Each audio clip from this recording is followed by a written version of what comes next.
Hey folks, how we doing today? I hope everybody's having a great Easter weekend. I have got a story for you. I've got a bombshell report right in the middle of the story, and I have got breaking news at the end of the story. So let's go ahead and stick around to the end of the video. It may be a little bit long, but it all comes together for you and let you know what's really going on. There's been a lot of people weigh in. I've got my glasses on because I'm going to have to do a little bit of reading for you folks, so just bear with me. Now it says an Army Sergeant Daniel Perry was found guilty of murder by Travis County, which is Austin, jury just the other day. It says Perry shot and killed an armed BLM Antifa protester in July of 2020. The Antifa protester, from the pictures I seen, it looked like he had an AK-47 or some kind of long gun like that. From the blurry pictures that we could see, and I guess he just didn't expect this guy to be armed. He was actually a Uber driver. I think he was delivering food or something, and I guess caught in the wrong place at the wrong time. There are some videos of the people storming the car, but I will not bring you them just because anything violent doesn't seem to fly too well over here on CommiTube. But at any rate, let me get back to the story. It says, meanwhile, in this Democrat hellhole of Travis County, which it is one of the worst cities in the state of Texas, as far as I'm concerned. I live about 100 something miles from there myself, a little over 100 something, 120 miles from there. It says a Texas soldier was found guilty of murder on Friday after Soros-backed, of course, District Attorney Jose Garza sought murder charges for an act of self-defense during the 2020 George Floyd riots. Sergeant Daniel Perry, an Army soldier who shot and killed uh, this protester in Austin in July of 2020, was indicted on a murder charge in 2021, and they're not just now getting to trial. It says in the summer of 2020, police confirmed that two people fired shots during an altercation in Austin between motorists and a BLM Antifa protester, during which the protester was shot and died. Police say that the man who shot and killed Garrett Foster was armed and confronted the vehicle, but was not the other person. But it, but was not the other person who fired shots. Basically, they're trying to argue was it self-defense or not. That's what it's coming down to. It says prior to being fatally shot, this guy, Mr. Garrett, and there is a video footage clip of that as well. It says somebody asked him while he was on camera, somebody who's carrying around a cell phone asked him, he says, why are you down here? He says, with that gun. He says, I'm here with that for people who hate us and are too big of PUSS, I won't even go into the rest of it, to actually do anything to do about it. So the guy come there with an aggressive nature. Obviously, I seen the video clip. I just didn't want to play that for y'all. Try not to do too much cursing over here. Trying to be family friendly channel. Says a still frame of the footage from the incident appears to show Foster in a posture that looks like he was pointing the weapon at the driver, and that's what I seen. He looked like he was leaning over the car, pointing in the window. But David Fugit, the lead detective in the case, accused Soros-backed District Attorney Jose Garza of witness tampering, saying he told him to remove exculpatory information. That is, oh, that's corrupt. That is not good at all. As Fugit said, it becomes clear to me that the district attorney's office did not want to present evidence to the grand jury that would be exculpatory to Mr. Perry and or show the witness's statement obtained that by the family of Garrett Foster and or attorneys were inconsistent with prior interviews such witnesses gave the police and or videos of incident question. They didn't want to have a police statement and a controversial story, so they snubbed it. Oh, that's dirty as can be.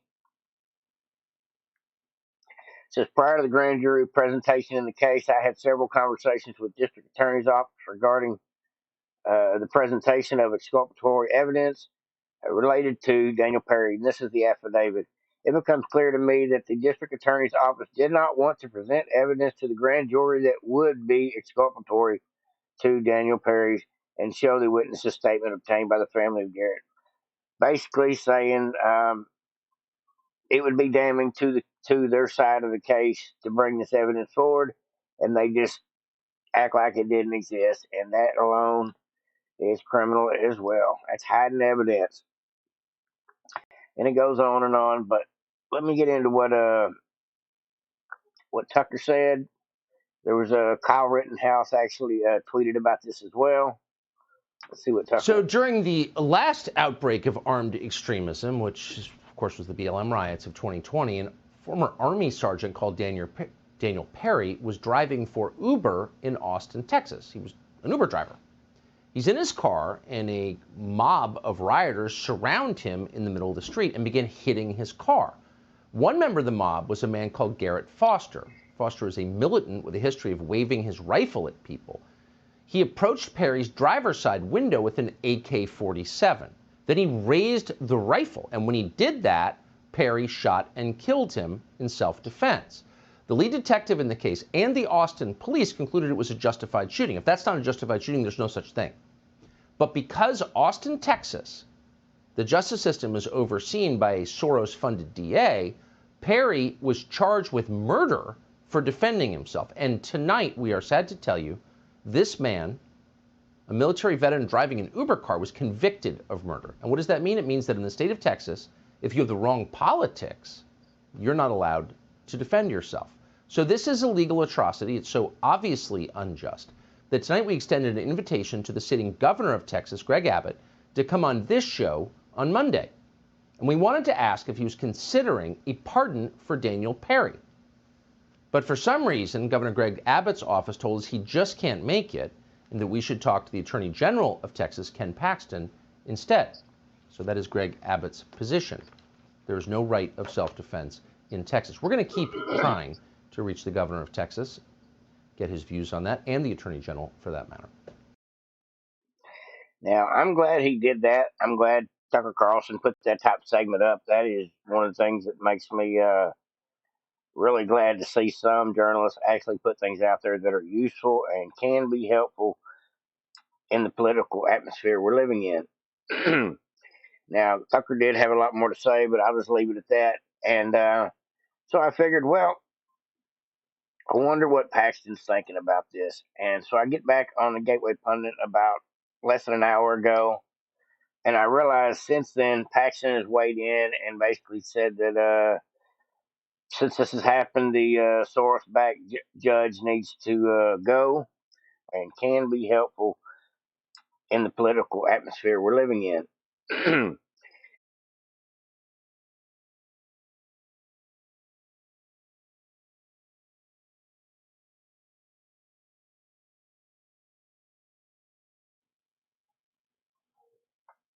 if you look, if you look right here, folks, if you look right here, this here is the gun pointed at the window, I believe, because this here is the hood. This here is the window of the car, passenger side. It looks like maybe the driver's side, but at any rate, this guy right here has definitely got a gun in his hand.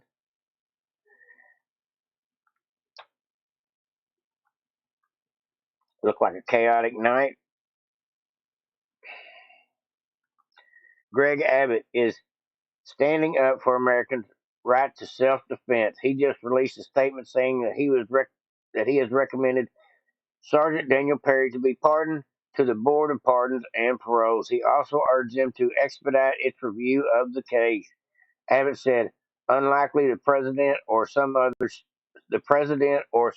states, the Texas Constitution limits the governor's pardon authority to only act on a recommendation by a board of pardons or parole. Texas law does allow the governor to request the board of pardons and parole to determine if a person should be granted a pardon. I have made that request and instructed the board to expedite its review. I look forward to approving the board's pardon recommendation as soon as it hits my desk." So he actually has to send it down chain to the board of pardons and paroles, and they get to decide on it. That is great news. I'm glad to see this. the power stays in the state. Hopefully, this will go the right way. Hopefully, this board of pardons and parole is not full of wokies. We'll have to see how that goes. But the way things are going, it does look like Abbott is doing the right thing.